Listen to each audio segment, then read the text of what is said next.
Salam dostlar, hər vaxtınız xeyir olsun. Biz artıq istili sistemində olan problemin həllini etdik. Burada problem nə idi? Evimiz 3 mərtəbədən ibarətdir. Axırıncı toçkalar 3-cü mərtəbə radiatorlarına istilik getmirdi. Bunun üçün biz dəncə qabı təyin elədik və devriyə nasosu ev sahibinin özündə var idi. Bizdən əvvəlki usta gəlib kombinin altına qurmuşdu, dönüş xəttinə. Biz onu açdıq birbaşa kombidən, dəncə qabından gediş xəttinə qoşduq sistemə.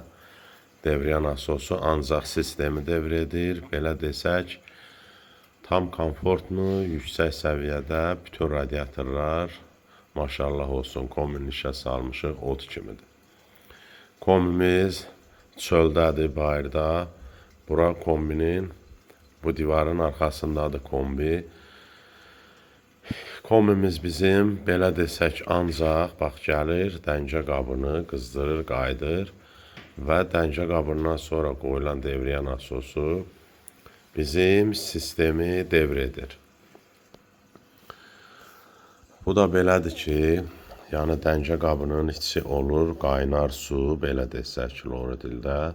Kombi bir dənə elə bir radiator işlədir. Bütün radiatorların devr edirdi əvvəlcə. İndi yükü azalıb kombinin.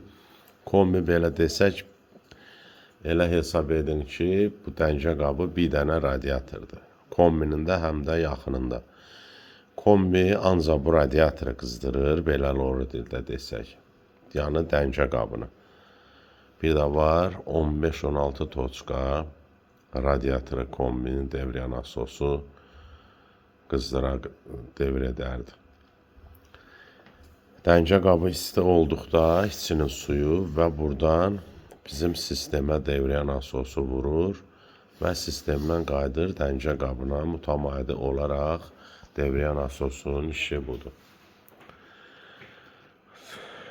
Bu qədər. Allah amanında qalın. Kimdə belə istili sistemində problem olarsa, bizimlə səhifədəki nömrə ilə əlaqə saxlaya bilər. Bu qədər. Allah amanında qalın. Sistemdə görürsünüz də necə çəkilib, bütün qatma qarışıqdır. Axır ki, sistemi qurduq, tam kökündən həll etdik. Bu qədər.